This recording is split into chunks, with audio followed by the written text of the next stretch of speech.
Bonjour à tous. Les maires en première ligne face au fléau du narcotrafic. Quelques jours après l'assassinat de Mehdi Kessassi à Marseille, le sujet s'invite plus que jamais au Congrès des maires de France. Ont-ils les moyens de faire face? L'État assume-t-il vraiment la confrontation avec les narcobandits? On en parle dans un instant avec Guillaume Roquette. Nous parlerons également du Made in France avec le patron d'une entreprise à succès dans ce domaine, le patron du slip français Guillaume Gibaud, qui sera avec nous. Il nous dira s'il est encore possible d'entreprendre en France aujourd'hui. Et puis Monseigneur Dominique Rey sera mon invité en troisième partie, l'évêque émérite du diocèse de Fréjus-Toulon, qui revient dans un livre sur les coulisses de sa démission surprise il y a maintenant près d'un an, sur fond de tension avec le Saint-Siège. Il partage également dans ce livre sa vision pour l'Église de France, avec notamment l'exigence de la mission, sujet qui lui tient à cœur. Point de vue, c'est parti.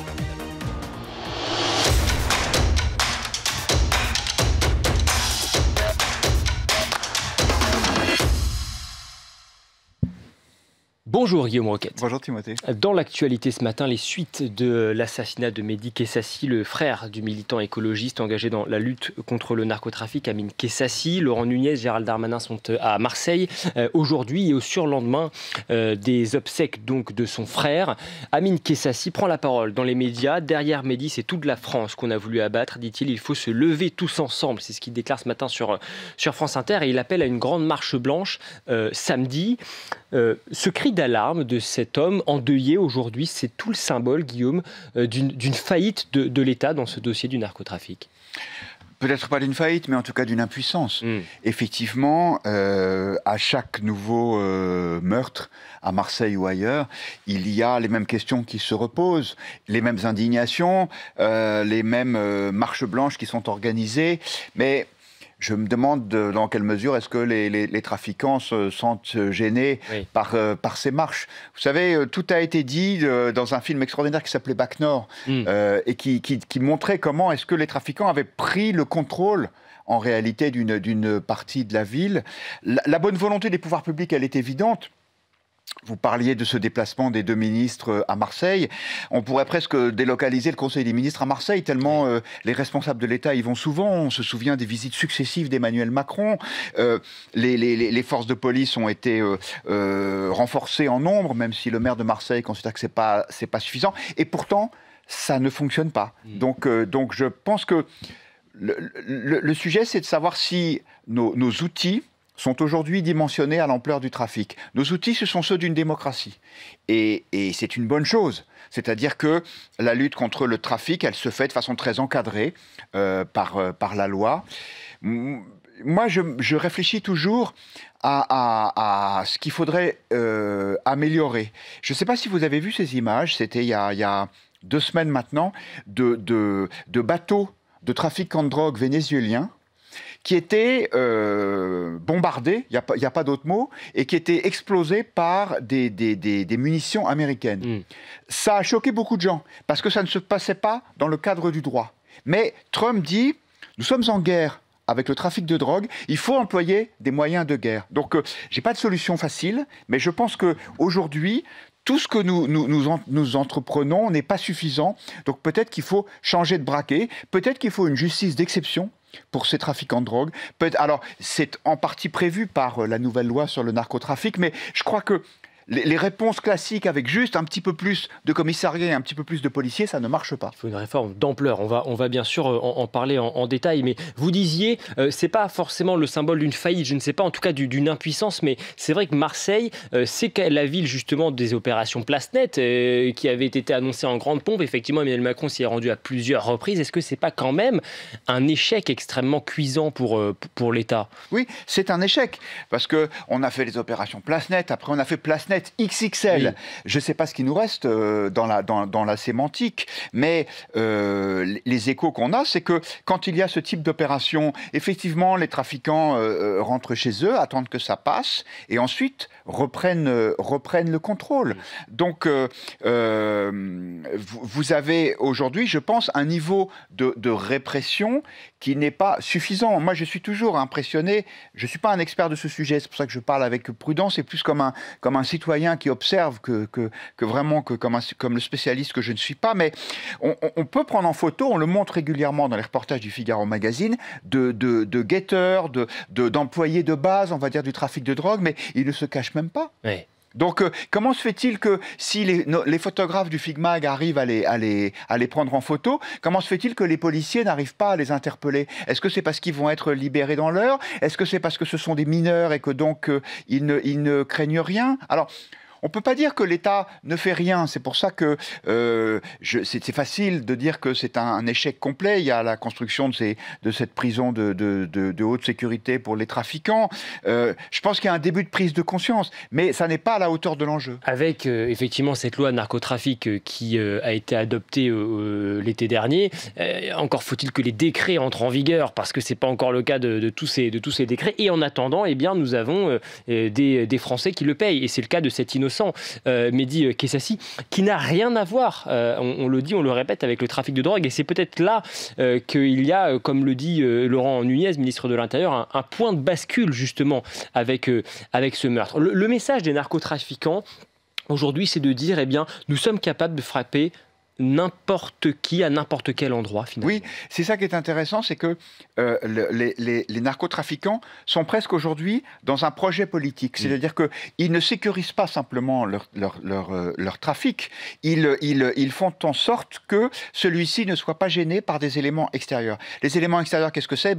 Ce sont les associations qui dénoncent courageusement ces trafics, et c'est le cas de ce jeune homme dont le frère a été assassiné. C'est une espèce c'est un signal d'intimidation pure et simple. Vous avez d'autres exemples. Je parlais récemment avec un éditeur qui me disait qu'il devenait difficile aujourd'hui de faire des livres sur le trafic de drogue. Pourquoi? Parce que les journalistes qui enquêtent sur ces sujets se trouvent à leur tour menacés. Donc, vous avez par ailleurs des magistrats qui font état de tentatives de plus en plus fortes de corruption, y compris de la justice, de la part des narcotrafiquants. Donc vous voyez, c'est pas seulement des gens qui font leur business dans leur coin. Et longtemps, les Français se sont dit, après tout, de toute façon, ils se tuent entre eux. Certes, il y a quelques quartiers qui sont invivables, mais c'est un phénomène qui est relativement contenu. Aujourd'hui, ça n'est plus le cas. C'est un phénomène qui déborde sur l'ensemble de la société. Et on voit le courage de ce jeune homme, Mehdi Kessassi, qui n'a pas 30 ans, et qui appelle à une marche samedi, alors qu'effectivement, il est aujourd'hui sous protection policière, il est aujourd'hui identifié, et effectivement, eh bien, il a de bonnes raisons, hélas, de craindre pour sa sécurité. Vous évoquiez tout à l'heure la réponse trumpienne à ce type de fléau. Emmanuel Macron, lui, eh bien, il a déclaré, suite à cet assassinat, eh bien, qu'il nous fallait avoir la même approche face aux narcotrafiquants que face au terrorisme. Au moins, pour le coup, on ne pourra pas lui reprocher de ne pas vouloir assumer cette confrontation avec les narcobandits. Oui, c'est vrai. Il a la volonté, effectivement, d'avoir des outils complémentaires et une forme de justice spécialisée. À l'image de celle qu'on voit sur le terrorisme. Et c'est justement l'objet de la loi qui a été passée par Bruno Retailleau quand il était encore ministre de l'Intérieur, à laquelle vous parliez. J'ai vu que le président de la République fustigeait aussi les gens des beaux quartiers qui faisaient vivre le trafic. Les bourgeois des centres-villes. Voilà, les bourgeois des centres-villes. Alors, c'est pas complètement faux. Aujourd'hui, les excès de vitesse sont davantage réprimés que la consommation de stupéfiants. Donc, je ne comprends pas où est la logique. Il faut aller plus loin dans la chaîne pénale, selon vous? Oui, moi je le pense. Je pense y compris taper les consommateurs. Oui, il faut aussi sanctionner les consommateurs pour essayer de les dissuader, parce que c'est la loi de l'offre et de la demande. C'est-à-dire que s'il n'y avait pas une demande aussi forte, il n'y aurait pas tous ces trafics. C'est parce qu'il y a des consommateurs qu'il y a des trafiquants. Cette question de l'insécurité, justement, elle est au cœur des discussions du Congrès des maires de France qui se clôture aujourd'hui à Paris. Et cette année, une fois n'est pas coutume, me direz-vous, mais les maires sont en colère, et en particulier, justement, parce qu'ils sont en première ligne face à la montée en puissance de ces réseaux criminels, également face à la délinquance du quotidien.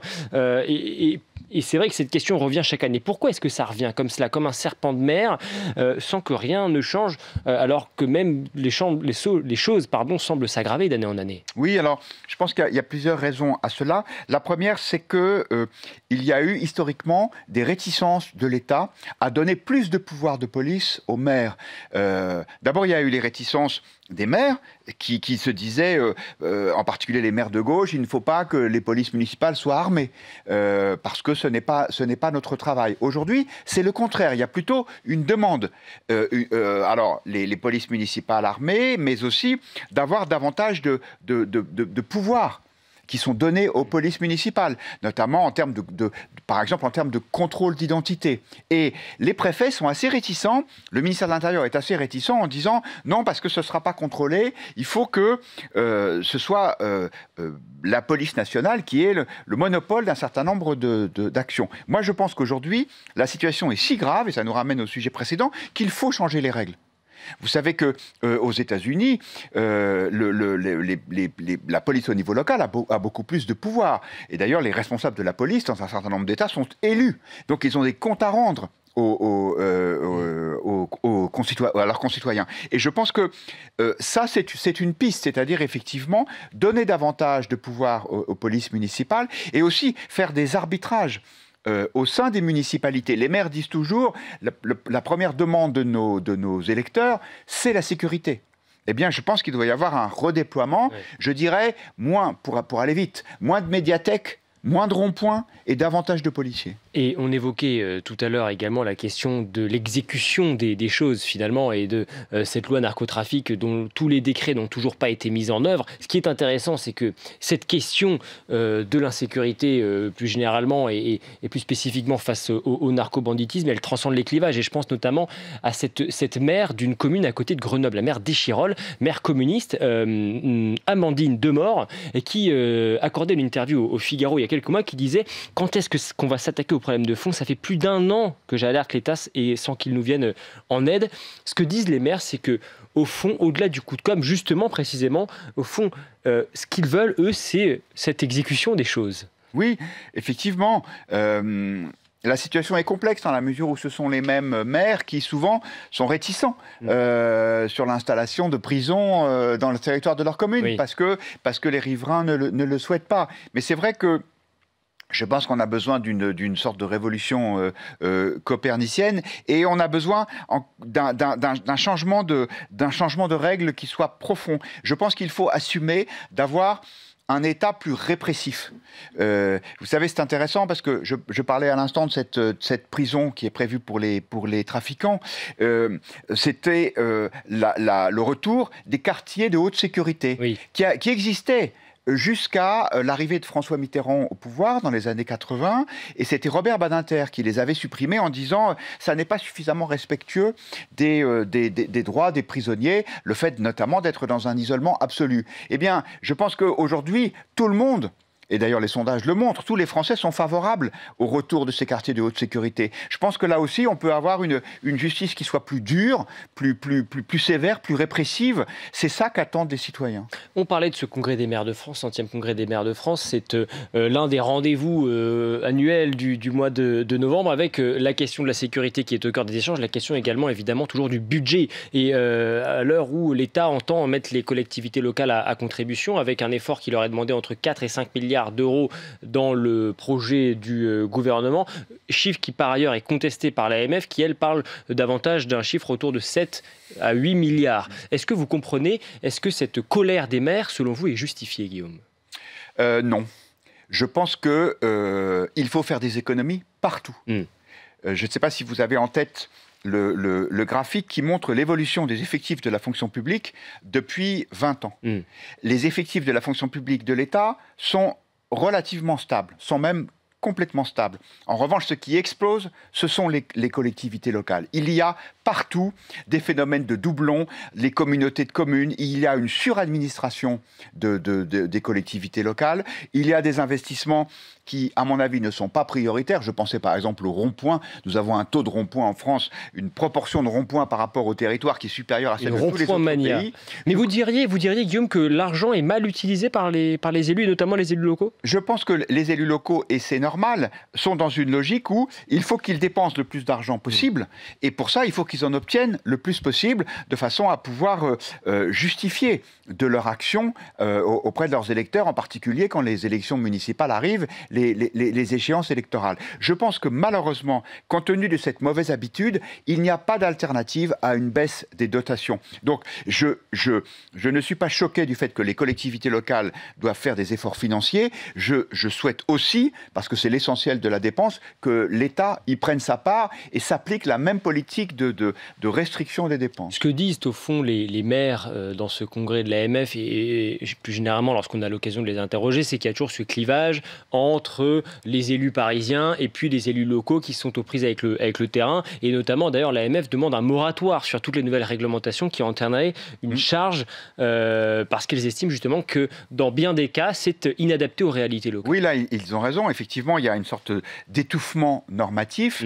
Mais ça, en cela, le discours du président de l'AMF, David Lisnard, est tout à fait audible et tout à fait convaincant.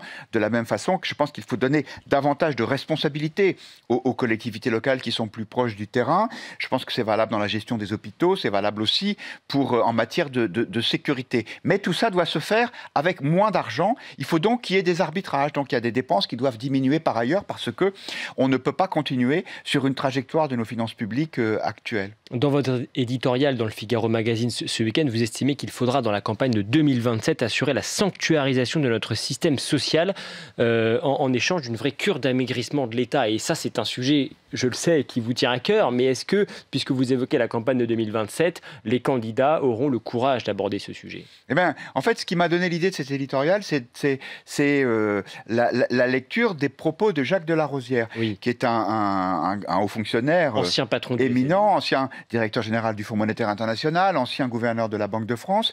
Et curieusement, Jacques de Larosière dit « Ne touchons pas à notre système social. Même la retraite, il pense qu'il faut garder le système actuel, mais qu'il ne faut pas forcément repousser l'âge de la retraite. Pourquoi? Parce que, dit-il, les Français sont trop attachés à ça. Et donc, ce qu'il faut, c'est proposer un deal aux Français, un marché plutôt, parce que Jacques de Larosière n'utilise pas d'anglicisme, mais c'est en disant, OK, on ne touche pas au système social. De toute façon, la population vieillit, on aura des dépenses de santé qui vont augmenter. De toute façon, vous êtes attachés à notre système de retraite, donc on ne repousse pas trop l'âge de la retraite, mais en contrepartie, on fait vraiment maigrir l'État, et lui dit il faut économiser 20 milliards d'euros par an, et il montre que c'est possible avec sa connaissance intime de ce qu'est notre administration. Notamment en disant, ce qui est une réalité, que la France est suradministrée.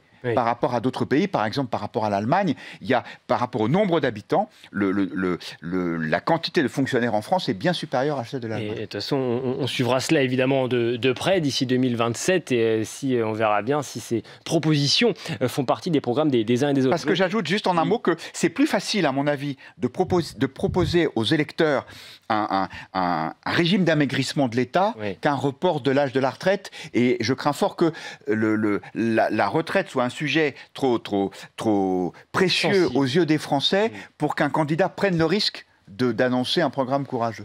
On a parlé de la menace sécuritaire, on parle à l'instant du budget. Je voudrais qu'on écoute pour terminer une autre déclaration qui date d'hier, toujours dans ce fameux congrès des maires de France, déclaration qui a suscité beaucoup de réactions sur les réseaux sociaux, déclaration du chef d'état-major des armées, le général Fabien Mandon, et qui était donc invité à s'exprimer.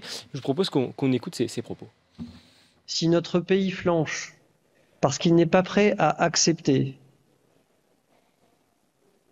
de perdre ses enfants, parce qu'il faut dire les choses, de souffrir économiquement parce que les priorités iront à de la production de défense, par exemple. Si on n'est pas prêt à ça, alors on est en risque. C'est rare, Guillaume, d'entendre des propos comme ça aussi forts, parce que ce qu'il dit, c'est quand même extrêmement fort. Il parle quand même de la vie de nos enfants. Oui, effectivement, je dirais qu'on a franchi un cran supplémentaire. L'idée que la France doive se réarmer, c'est un discours qu'on entend souvent chez les généraux, on l'entend chez le général Mandon, on l'entendait chez son prédécesseur, le général Burqa. Donc, il y a consensus là-dessus. Maintenant, lui dit, il faut être prêt à perdre ses enfants, ça veut dire il faut être prêt à entrer en guerre. Et c'est vrai qu'on est un peu surpris de ces propos, parce que la menace directe d'un affrontement, disons les choses, avec la Russie, armée contre armée, pour l'instant, il est quand même assez théorique. Je pense néanmoins que c'est le rôle des militaires, c'est de prévoir tous les scénarios. Et donc, le chef d'état-major des armées se transforme en lanceur d'alerte. Alors certes, il y a peut-être une dimension politique là-dedans, parce qu'il faut faire accepter aux Français l'augmentation des budgets militaires au détriment d'autres dépenses, notamment celles notamment les dépenses sociales. Mais je pense qu'il est dans son rôle, même si effectivement... la difficulté, c'est qu'il ne soit pas entendu parce qu'il est trop loin des préoccupations actuelles des Français. Ce même chef d'état-major qui alertait il y a quelques semaines sur le risque d'un choc avec la Russie à échelle de 3 à 4 ans, ce qui, là aussi, a de quoi faire réagir. Merci beaucoup, Guillaume Roquette, en couverture du Figaro Magazine ce week-end. Vous nous invitez à prendre un peu d'air, pour le coup, face à cette actualité foisonnante, un peu d'altitude, la montagne, grandeur, nature, votre sélection de destinations pour l'hiver. À retrouver également le débat entre Christine Kelly et Gabriel Attal, le grand entretien croisé du Figaro Magazine. Ils débattent de la montée en violence au sein de la jeunesse. Et on y revient d'ailleurs de cette crise de l'autorité. Comme quoi, l'actualité, parfois s'impose. Merci beaucoup, Guillaume. On va maintenant revenir sur un autre sujet important du moment. Comment relancer le Made in France? Est-ce un modèle vraiment tenable dans le contexte économique, mais également géopolitique du moment? On en parle dans un instant avec le patron du slip français, quelques jours après l'annonce inédite d'un plan de 30 milliards d'investissements tricolores en marge du sommet Choose France. On a annoncé aujourd'hui, ce sont des investissements qui pour certains datent d'il y a quelques mois, pour d'autres sont annoncés aujourd'hui pour les mois qui viennent. Plus de 150 investissements différents, avec au total 30 milliards d'euros, une vingtaine de milliards déjà engagés et une dizaine de milliards nouveaux. Et ce qui me plaît beaucoup dans ces chiffres-là, c'est que ces investissements, ils concernent toutes sortes d'entreprises, toutes sortes de secteurs, toutes sortes de territoires. Toutes sortes d'entreprises d'abord. Je déteste qu'on oppose les grands, les petits, les moyens, les start-up et les entreprises d'hier et d'aujourd'hui. Au fond, vous êtes tous et toutes au rendez-vous. Dans ces investissements, il y a un tiers de grandes entreprises. Il y a 15% d'entreprises de taille intermédiaire, dont on ne parle jamais assez. Il y a 25% de PME, 25% de start-up. Toutes les tailles d'entreprises ont contribué à ces succès. Bonjour Guillaume Gibaud. Bonjour, merci de me recevoir. Soyez le bienvenu sur ce plateau. Vous êtes fondateur et président du slip français. Alors on va revenir sur les derniers investissements, les annonces en ce qui concerne l'entreprise que vous avez fondée en 2011 et qui s'est peu à peu imposée, qui fait aujourd'hui partie du paysage français, en particulier lorsque l'on parle du Made in France, belle réussite française, même si vous avez connu une période d'incertitude, et on va là aussi en parler. Vous allez nous expliquer justement avec votre regard d'entrepreneur comment on fait aujourd'hui pour créer, pour entreprendre aujourd'hui à l'heure des taxes, à l'heure des douanes, à l'heure de la concurrence internationale. D'abord, je voudrais votre point de vue un peu plus global sur le contexte de l'entrepreneuriat en France. Est-ce que la France est aujourd'hui, selon vous, encore un pays attractif où il fait bon investir? Je pense qu'on a plein d'entrepreneurs courageux, on a quand même une main-d'œuvre et beaucoup de gens formés qui ont des idées. On est le pays des idées, de la liberté, de l'envie, du panache, de l'audace. Je crois que malheureusement, on ne croit plus tellement en nous et on est les premiers à se mettre peut-être des bâtons dans les roues. Moi, je côtoie au quotidien beaucoup d'entrepreneurs qui ont des idées, qui ont de l'ambition, qui ont envie de faire des choses dingues. Et il ne faut pas l'oublier. Je crois que dans les sondages, quand on demande aux Français s'ils ont le moral, on est classé très très bas, pas très loin de l'Irak. Et en fait, on a quand même beaucoup d'atouts. On a une éducation formidable, on a quand même un système économique qui nous permet d'aller chercher de la performance, de l'innovation. La BPI est un outil formidable. Il y a quand même un écosystème. Il y a quand même, je crois, une grande confiance des Français dans leurs entreprises, dans leurs usines, même si on comprend bien que le contexte est compliqué, mais il y a une vraie fierté, je crois, des Français dans leurs entreprises, leurs marques, les produits qu'on fabrique ici sur le territoire. 30 milliards d'investissements tricolores annoncés en marge de ce sommet Choose France. C'est la première fois que nous avons des investissements français, puisque les 7 précédentes éditions étaient consacrées aux investissements étrangers. Au total, ce sont 151 projets d'investissement d'entreprises françaises sur le sol national qui ont été recensés par l'exécutif. Alors, on a un projet, par exemple, de data center géant, des projets de recyclage également chez l'entreprise de Richebourg, avec un investissement de près 130 millions d'euros. La poursuite également de la stratégie de relocalisation chez Danone avec, je crois que c'est plus de 500 emplois qui sont créés, qui vont être créés en France d'ici 2028. Est-ce que, selon vous, c'est un effet d'annonce ou bien est-ce que le Made in France est encore porteur selon vous? Parce que souvent, c'est quand même une critique qu'on entend beaucoup. On dit souvent, attendez, c'est juste de l'effet d'annonce. Quand on creuse un petit peu, on s'aperçoit que la réalité, souvent, est beaucoup plus complexe. La réalité, elle est complexe, c'est sûr. Si on prend le textile, il n'y a que 3% de textile Made in France sur 3 milliards de vêtements mis sur le marché par an. On a perdu 90% des emplois. Il y avait 600 000 emplois dans les années 90, il y en a 100 000 aujourd'hui. Donc, on a perdu 85% des emplois dans le textile. Donc, il y a des effets d'annonce parfois sur des secteurs, et à juste titre, on peut parler des batteries, des gigafactories, il y a des investissements avec des montants qui sont parfois démesurés sur certaines verticales, et peut-être qu'on en a oublié des métiers peut-être un peu plus traditionnels, mais qui font vivre des emplois. On sait que l'effet d'entraînement, quand il y a un emploi dans l'industrie, c'est 1,5, 2 ou 2,5 emplois. Donc voilà, je crois qu'il faut ne rien s'interdire, et dans tous les métiers, s'autoriser à être ambitieux. Si on prend le cas de notre fabrication, de notre usine, nous aujourd'hui, chez Bonne Nouvelle, notre usine, on fabrique 3000 slips par jour. On est l'usine la plus productive en matière de sous-vêtements en France, la première usine de fabrication de sous-vêtements. Et tout ça juste parce qu'on s'est dit, en fait, stop, on va investir dans des machines automates. C'est des machines qui valent 30, 40 000 euros, donc on ne parle pas non plus de fusées nucléaires qu'on fait atterrir à l'envers. On va juste mettre du bon sens et partir du point de départ qu'on va y arriver. Et je crois que c'est l'histoire de l'industrie. Moi, je suis un passionné de l'histoire industrielle. Quand on lit Lateco Air, Citroën, Mermoz, l'histoire d'Air France, l'histoire de Renault, c'est que des industriels qui sont allés au bout des contradictions et des contraintes de temps, de marché, de prix, pour mettre sur le marché un prix, un produit compétitif. Mais justement, ces contraintes qui pèsent aujourd'hui sur les entreprises, est-ce qu'elles ne sont pas trop fortes, en tout cas lorsque l'on veut se lancer? Alors vous avez une entreprise qui aujourd'hui fonctionne, qui est prospère, même si, encore une fois, et ça remonte à pas si longtemps, vous avez connu un certain nombre de difficultés. Mais quel message les parlementaires envoient-ils lorsque l'on observe les débats à l'Assemblée et qu'on voit à chaque jour sa nouvelle taxe? Je crois que quand on est entrepreneur, en tout cas moi c'est mon cas aujourd'hui, je me dis il faut que je trouve les solutions moi-même. Et je n'attends pas le temps politique qui est trop long pour agir, trouver des solutions, parce qu'à la fin, si on ne fait pas son chiffre d'affaires, qu'on dévie ses objectifs et qu'on ne tient pas sa marge, on n'est pas capable de payer ses salaires, ses factures et de créer de l'emploi. Donc aujourd'hui, mais je crois que c'est le rôle aussi des entrepreneurs et des industriels, c'est de trouver des solutions. Le vrai juge de paix, c'est d'être capable de mettre sur le marché un produit fabriqué en France de qualité au bon prix. Et nous, dans notre cas, un sous-vêtement, le bon prix, si vous allez dans un rayon de supermarché, c'est 29 € les 3, en dessous de 10 € un sous-vêtement. J'aurais fait mon boulot entrepreneur quand j'aurais réussi à fabriquer en France un sous-vêtement en dessous de 10 € pour tous les Français. Et je crois que on a eu, et tant mieux quelque part, le luxe qui nous a emmenés vers monter les prix, exporter beaucoup. L'export, c'est super, mais c'était un peu la facilité finalement de monter les prix en imaginant que les Japonais, les Coréens, les Américains allaient acheter nos produits tous beaucoup plus chers. Et à la fin, on a oublié ou arrêté d'investir pour fabriquer les produits du quotidien pour notre marché national.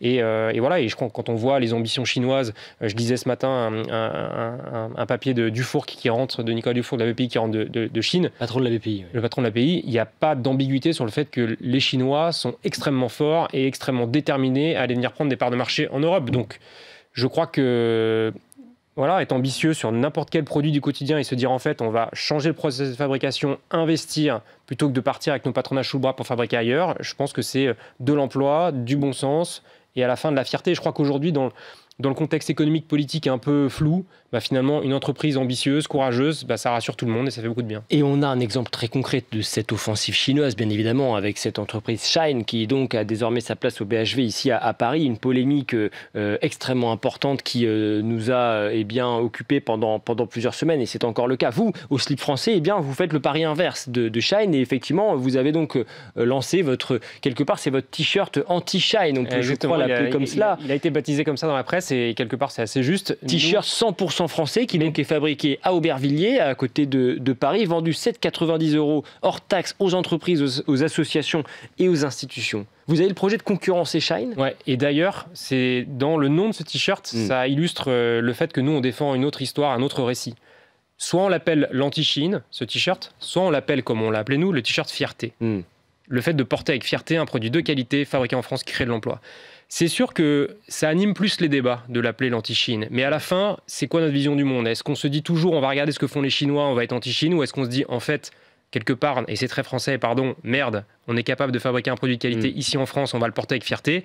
Et c'est le pari qu'on fait de s'adresser aux entreprises, parce qu'une entreprise, qu'on soit la BPI, le Marathon de Paris ou qui on veut, quand on va acheter des t-shirts pour offrir à ses collaborateurs ou faire porter à ses partenaires, on a quand même une responsabilité de se dire, en fait, il est fabriqué où et qu'est-ce qu'il y a derrière. Et c'est le pari qu'on fait, de s'adresser à ces entreprises avec un produit de qualité, effectivement, avec un prix à 7,90, qui est un prix très offensif. On a les moyens aujourd'hui de s'inscrire comme une sorte de rempart à la fast fashion. Je pense qu'on a les moyens de fabriquer des produits de qualité à prix compétitif, mais c'est difficile à faire. Mais ça a toujours été difficile. Je reviens à l'histoire de Citroën. Ça n'a pas été facile de créer l'entreprise Citroën, d'inventer des usages et des innovations techniques.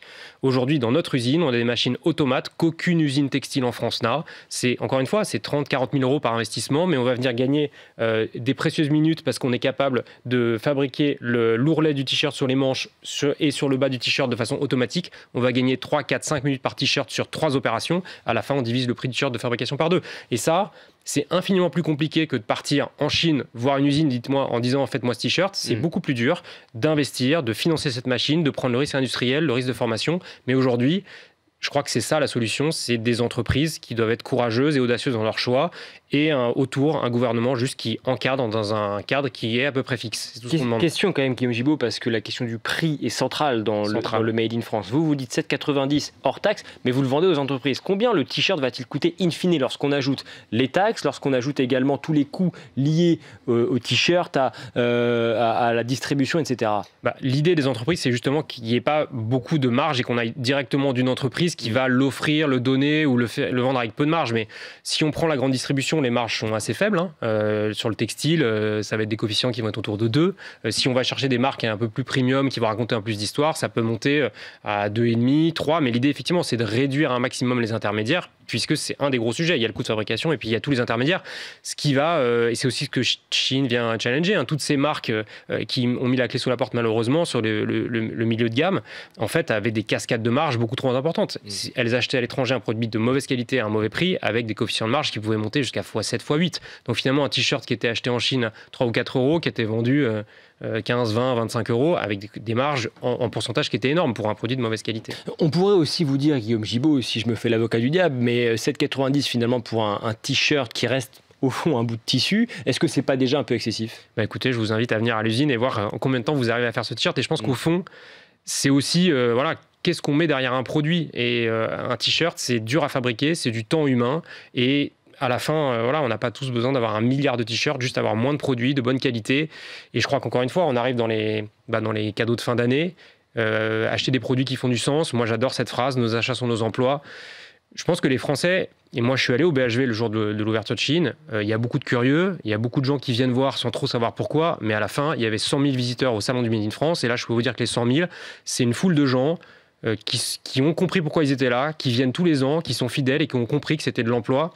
Et je crois qu'il faut que nous, industriels, on arrive à faire rentrer un prix compétitif dans cette attente des Français de fabriquer local. Et là, les solutions, elles sont chez nous. On a tout ce qu'il faut pour y arriver. Et vous évoquez d'ailleurs le jour de l'ouverture du BHV. Et ce jour-là, on a tous vu ces fils, ces queues immenses devant le BHV, des centaines de personnes qui attendaient de pouvoir y pénétrer. En tout cas, il y avait beaucoup de monde. Il y avait du monde, mais c'est plutôt un phénomène de curiosité pour moi, une vraie attente. Oui, mais malgré tout, ça fonctionne quand même, Shein. Les gens, aujourd'hui, y vont. Et encore une fois, la question centrale, c'est quand même celle du prix. Et ce que certains disent, c'est qu'au fond, le Made in France, c'est une sorte de lubie, un peu de politique idéologue. Non, je pense que c'est une réponse concrète, pragmatique, à créer de l'emploi, créer de la fierté, avec un produit de qualité au bon prix. Shein, sur le site, ça fonctionne très bien parce qu'ils sont très forts. Il y a une offre qui est pléthorique, il y a un prix qui n'existe pas, c'est quelques euros. Et ils sont très forts aussi sur la politique marketing, sur TikTok, et ils vont s'adresser à un public qui y va parce que c'est très offensif commercialement, ça donne envie, mais je pense que quand les clients reçoivent les produits, ils se rendent bien compte que c'est pas des produits de qualité, et donc je pense que ça ne durera pas dans le temps.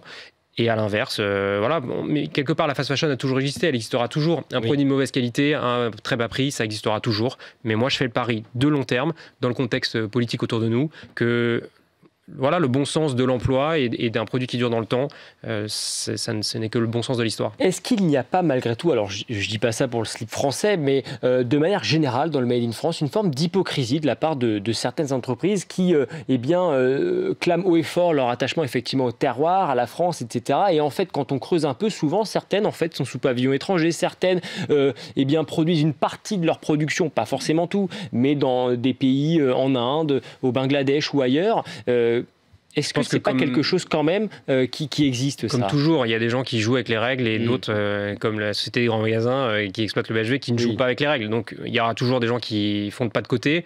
Moi, ce que je vois pour parcourir beaucoup d'usines en France, c'est une vraie sincérité, une vraie fierté de l'outil de travail. Et je crois que ça, c'est une idée importante, et en France, on aime bien les idées. Je crois qu'être fier de son outil de travail, de son métier, gardons en tête que les usines, c'est un ancrage local, c'est des familles, c'est des vies. Souvent, dans les entreprises, dans les usines, en fait, les gens, c'est des histoires de famille. Ils ont un cousin, un beau-frère, une belle-sœur dans l'entreprise, des gens qui restent 30 ans de maison. Voilà, c'est une vraie fierté. Et ça ne veut pas dire que c'est quelque chose de nostalgique ou qui ne peut pas fonctionner ou défendre quelque chose qui n'existe plus. À l'inverse, je pense que voilà, innover. J'aime bien cet exemple aussi sur les brosses à dents de Bioseptile que vous avez peut-être vu. Ils ont fait un peu la même démarche que nous, de passer d'une gamme un peu plus chère à 7 € la brosse à dents à être en dessous d'1 € la brosse à dents, parce qu'ils ont investi dans des machines, mis des volumes, et à la fin, un produit aussi simple et d'équipement de la brosse à dents, on est capable de le fabriquer en France. Donc je pense qu'il faut pas. C'est une bataille qui est morale, presque, de se dire on a le courage d'aller au bout de ses idées. Est-ce que vous êtes favorable à davantage de protectionnisme vis-à-vis des entreprises étrangères qui viennent commercialiser leurs produits en France? Je pense qu'il faut absolument que les règles qu'on se donne et que nous, entreprises françaises, on suit, de normes environnementales notamment, elles doivent être respectées. On ne peut pas accepter que Chine ou d'autres mettent sur le marché des produits qui sont pas bons pour la santé. Donc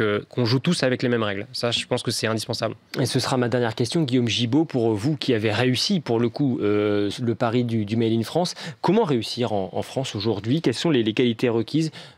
Patience, esprit d'innovation, remise en question, capacité de gestion administrative, c'est quoi aujourd'hui ce qu'il faut absolument avoir en tête et en capacité pour réussir? C'est vrai qu'aujourd'hui c'est un modèle très exigeant parce qu'on prend toutes les contraintes, mais je crois que c'est du courage entrepreneurial, c'est de la liberté, l'envie de faire quelque chose qui donne du sens, et je pense qu'aujourd'hui finalement les jeunes c'est ça qu'ils cherchent, c'est des métiers qui font du sens, et je crois que se battre pour nos entreprises et le bon sens d'un produit fabriqué localement, je pense que c'est le sens de l'histoire. En tout cas moi c'est celui que je défends. Merci Guillaume Gibaud, merci beaucoup, président fondateur du slip français troqué, des sous-vêtements fabriqués en Chine, en Asie, pour redonner sa chance au Made in France. C'est en tout cas le pari dans lequel vous vous êtes lancé il y a de cela près de 15 ans, pari réussi. Combien de salariés au slip français aujourd'hui? Aujourd'hui on est 95 personnes entre le siège et l'usine. Combien de slips produits depuis 2011? 2011 je ne sais pas, mais cette année on va fabriquer 1,4 million de pièces, qui fait de nous la plus grande entreprise 100% Made in France dans le textile. Espérons en tout cas pour vous que ça soit qu'un début. Merci beaucoup d'avoir été avec nous. On va revenir sur un sujet beaucoup plus terre à terre à présent. Je suis dans un instant avec l'évêque émérite du diocèse de Fréjus-Toulon, Monseigneur Dominique Rey. Vous avez peut-être entendu parler de la polémique qu'a suscité son départ précipité du diocèse qu'il dirigeait depuis 25 ans en début d'année. Il revient dans son dernier livre sur les véritables raisons de sa démission. Il donne son éclairage, sa vision également pour l'Église de France. On en parle avec lui dans un instant. Aujourd'hui, les nouveau-nés ne sont plus baptisés qu'à hauteur de 30%. C'était 70% au début des années 80. Oui. Donc c'est 70-30, on est à 30%. Qu'est-ce qui dit qu'en 80, donc on est 40 ans après, quand 2065, on est à nouveau 70% de baptisés? Écoutez, on se reverra à ce moment-là, et on peut le souhaiter pour les catholiques. Mais pour moi, c'est un phénomène qui est assez ancré, assez profond. Ce qui s'est passé, c'est qu'on est passé en France, fille aînée de l'Église, d'un catholicisme qui était un catholicisme d'héritage et de tradition. On ne vous demandait pas votre avis, vous étiez baptisé à la naissance, etc. Puis ça faisait partie de l'air que vous respirez. Et donc c'était majoritaire, à quelque chose aujourd'hui qui est un catholicisme d'affirmation et de choix. Et donc c'est très intéressant cette histoire de baptême. Des gens qui n'ont pas été baptisés, qui décident en conscience. Mais petit sujet, le nombre d'adultes qui se font baptiser est très très loin de compenser ce qui a été perdu chez les autres. Bonjour Monseigneur Dominique Rey.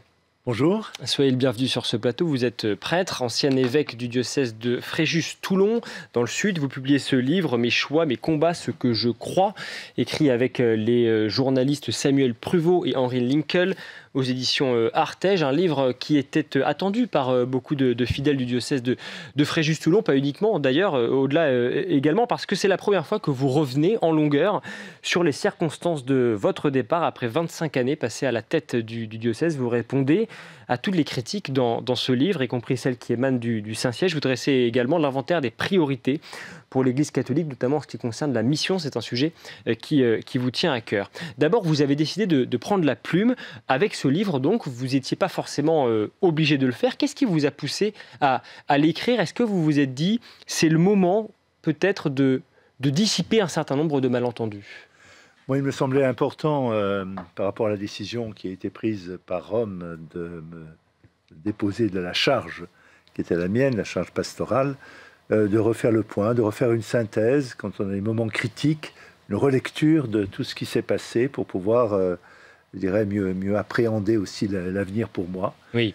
Et ce travail de relecture était pour moi fondamental pour que je puisse, je dirais, prendre la mesure des choses et rebondir. Alors revenons justement, si vous le voulez bien, sur les circonstances de votre départ du diocèse de Toulon, parce que c'est un sujet que vous abordez sans faille dans ce livre. Cette démission, donc déposée il y a maintenant près d'un an, le 7 janvier 2025, à la demande du pape François, ça avait beaucoup fait parler à l'époque, et beaucoup de fidèles de votre diocèse n'avaient pas vraiment compris pourquoi vous aviez démissionné. Est-ce que vous pouvez aujourd'hui nous donner les vraies raisons de votre départ? Alors, il y a les raisons, je vais dire, profondes. Lorsque le pape m'a demandé de remettre ma démission, de lui remettre ma démission, j'ai accepté, parce que ma mission ne m'appartient pas. Je la reçois du Christ, de l'Église, et donc, je dirais, par fidélité, obéissance, j'ai accepté de déposer ma charge. Ce que j'ai pas compris effectivement, c'est pourquoi il y a eu un changement, un revirement, puisqu'un an avant j'avais rencontré le pape François et qui m'avait dit surtout ne démissionnez pas. Il m'avait demandé si je voulais être aidé, et dans ma mission il m'avait donc demandé de pouvoir accueillir un évêque coadjuteur. C'est-à-dire quelqu'un qui est, voilà, Monseigneur Touvet, pour être à mes côtés avec des missions importantes dans la gestion du diocèse, du clergé, des responsabilités économiques. Et vous étiez censé rester malgré tout à votre place jusqu'en, je crois, 2027. Et il vous a finalement été demandé de démissionner plus tôt que prévu. Pourquoi? Et alors, c'est d'autant plus surprenant que lorsqu'il y a eu cette nomination, il m'a dit expressément, surtout ne démissionnez pas, ne démissionnez pas. Et donc un an après, alors que j'avais peu de pouvoir et de responsabilité dans le diocèse en raison des missions importantes qui ont été confiées à Monseigneur Touvet, j'ai reçu l'invitation à présenter ma démission. C'est ce que j'ai fait. Alors, derrière tout ça, il y a dans ce changement, je dirais, des raisons qui sont liées aux visites dont j'ai été l'objet, visites qu'on appelle apostoliques, visites fraternelles, et qui mettait en avant des difficultés sur le plan de la gestion du diocèse, la gestion du clergé, l'accueil des communautés par rapport particulièrement au monde traditionnaliste. Et c'est ces éléments-là qui ont conduit à prendre cette décision. Effectivement, donc cette visite apostolique qui a été menée par deux évêques français, Monseigneur Hérouard, archevêque de Dijon, Monseigneur Mercier également, qui a longtemps travaillé à Rome, visite apostolique lancée en février 2023, et qui avait donc effectivement débouché à la nomination comme évêque coadjuteur de Monseigneur François Touvet. Mais alors ce rapport n'a jamais été rendu public, a priori d'ailleurs il ne le sera jamais, mais pouvez-vous nous expliquer justement les reproches qui vous ont été formulés dans ce rapport, très concrètement? Les reproches, c'était que sur le plan de la gestion économique, financière, il y avait des défaillances. Sur le plan de l'accueil des communautés, c'était trop large, ça manquait de discernement. De même, l'accueil de prêtres ou de séminaristes dans le diocèse. Et en particulier, je viens de le dire, par rapport au monde dit tradit. Et donc cet accueil très large que j'ai fait, dans la ligne de ce qu'avait fait mon prédécesseur, Monseigneur Madec, depuis 1983 jusqu'en l'an 2000, j'ai pris sa suite après, eh bien était dans cette logique-là, et ça paraissait manquer de discernement, de jugement et de prudence. Comment avez-vous vécu ces reproches? Vous parlez dans ce livre, à propos de votre démission, d'une expérience crucifiante. Et bien sûr, parce que c'est un désaveu, c'est un sentiment aussi d'injustice, parce qu'effectivement, s'il peut y avoir sur tel ou tel point des déconvenues, des maladresses, des bévues, néanmoins, il y a aussi des fruits sur le plan vocationnel, sur le plan missionnaire, et je pensais que aussi la manière dont avait été déployée la visite apostolique qui avait été faite, il y avait beaucoup de choses qui étaient négatives, qui étaient mises en avant, sans mettre en rapport aussi tous les éléments positifs. Vous l'avez vécu comme une injustice?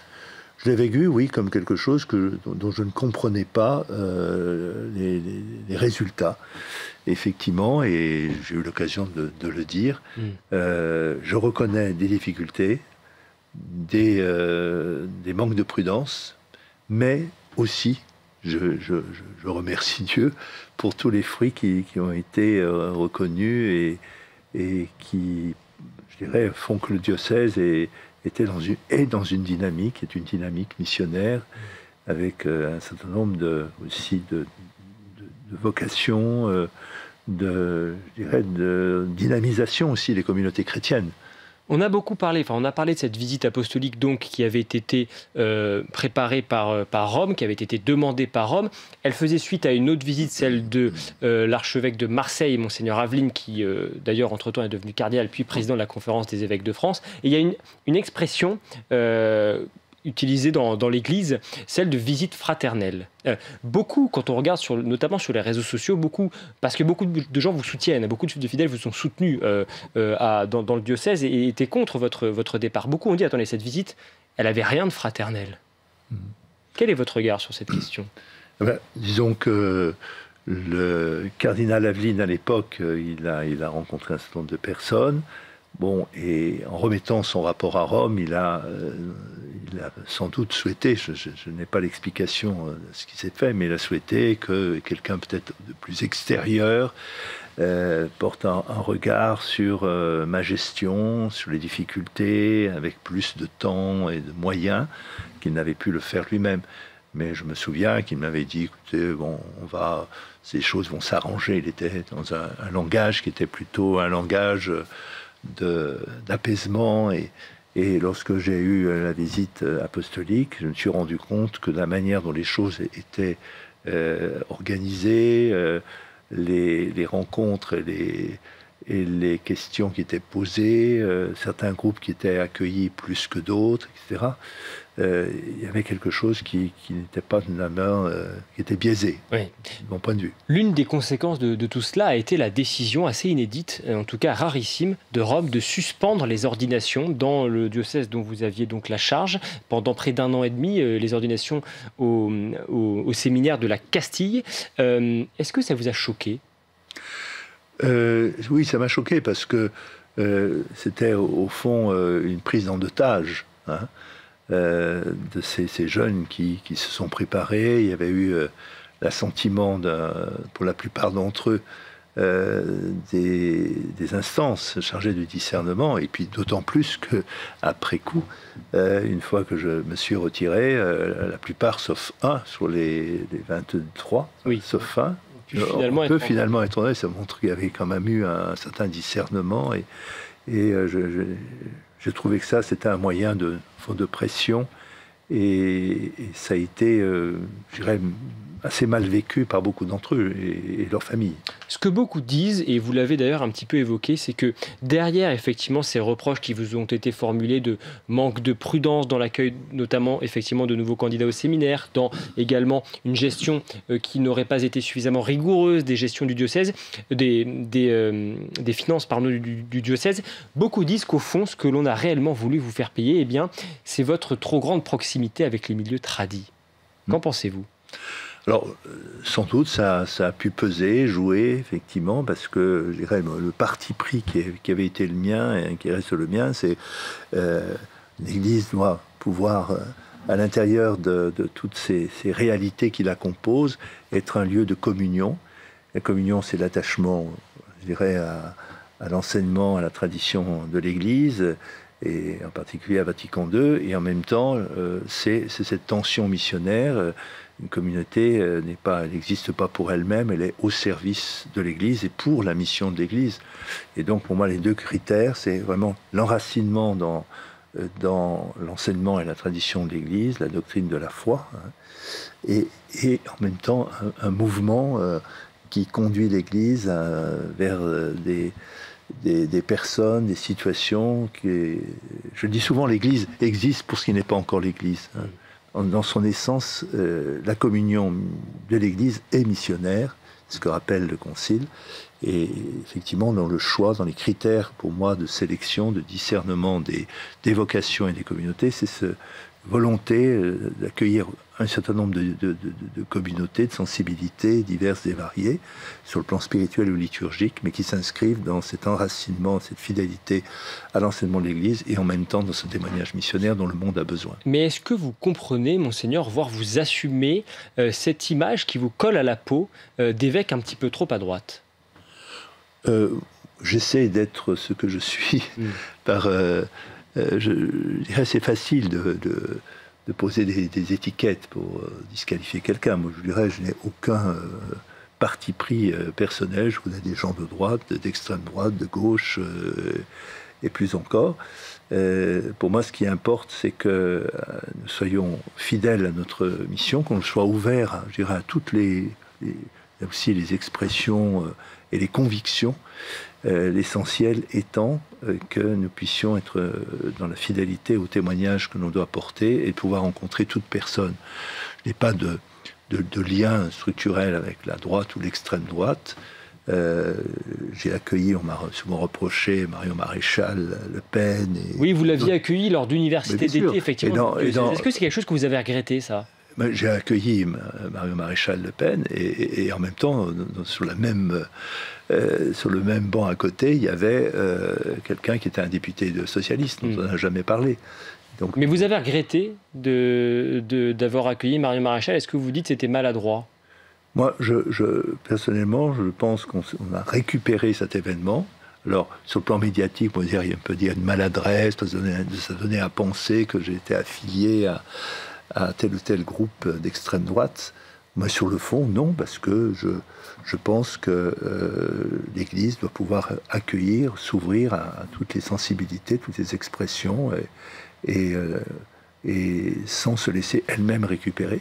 Dans votre livre, il est également beaucoup question de mission, et c'est un sujet sur lequel vous êtes particulièrement engagé. La mission au sens large, c'est également l'engagement dans la cité, justement, et vous invitez dans ce livre les fidèles à prendre leur part, justement, à la politique, finalement. Est-ce que c'est une question taboue aujourd'hui pour les catholiques, l'engagement politique?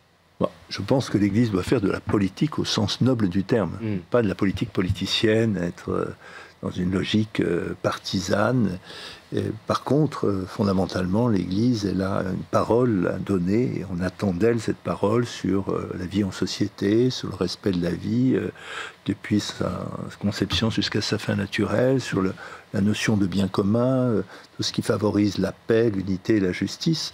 Donc l'Église doit pouvoir énoncer une parole et être en communion et en dialogue avec toutes les instances qui rendent possible cette unité nationale. Mais encore, justement, faut-il être uni, parce que c'est vrai que quand on observe un petit peu, qu'on regarde sur les réseaux sociaux, qu'on lit des articles, on a le sentiment qu'il y a clairement deux tendances aujourd'hui qui semblent s'inscrire, avec la tendance en gros on parlait des milieux traditionnels, tradis, les cathos de gauche à l'inverse, plutôt progressistes. Est-ce que vous n'avez pas le sentiment que ce clivage s'est accentué ces dernières années? Oui, il y a une fragmentation de la société et aussi une fragmentation au sein même de l'Église. C'est justement cette perte du sens du collectif qui est un des grands enjeux aujourd'hui. L'idée de nation qui rassemble, qui fédère autour d'une vision commune, à partir de racines communes, se perd. Et donc je crois fondamentalement que l'Église a un rôle à jouer précisément pour ce souci du bien commun, cette capacité de faire du lien entre les personnes, qui est un grand enjeu aujourd'hui pour la vie sociale, la vie politique, par rapport à ce phénomène de fragmentation. Et parmi, effectivement, ce phénomène de fragmentation, parmi ces sujets de clivage, il y a les questions de bioéthique, il y a également les questions des migrations. Je voudrais qu'on voit ce qu'a déclaré le pape Léon XIV hier, justement, et qui s'exprime à propos du traitement des migrants, et qui regrette le traitement irrespectueux de certains migrants illégaux aux États-Unis. Mais il dit également ceci, il dit « Personne n'a dit que les États-Unis devaient avoir des frontières ouvertes. Je pense que tout pays a le droit de déterminer qui peut rentrer, quand et comment. » Quel est le message, justement, selon vous, que doivent porter les catholiques sur ce sujet? Et est-ce qu'il n'y a pas un changement de ton par rapport au pape François, très rapidement? Alors, je pense souvent à cette phrase d'Hölderlin qui dit « Les rives sont la chance d'un fleuve pour qu'il ne devienne pas marécage ». On a besoin, chaque nation a un charisme propre, de pouvoir entretenir, cultiver ce sens de la nation qui est lié à une histoire, un patrimoine, culture commune, mais une nation qui n'est pas rapatriée sur elle-même. Elle a aussi une ouverture vers les autres, etc. Merci beaucoup. Et c'est ça qui me semble aussi très fondamental. Merci beaucoup, Monseigneur Dominique Rey, évêque émérite du diocèse de Fréjus-Toulon, auteur de ce livre, Mes choix, mes combats. Ce que je crois, c'est publié chez Artege, les confessions sans jeu de mots d'un évêque engagé. Merci beaucoup, livre à retrouver en librairie. C'est la fin de cette émission. Merci à vous de nous avoir suivis. Point de vue revient bien sûr demain. D'ici là, je vous souhaite une excellente après-midi. Merci. Salut les courtiers là.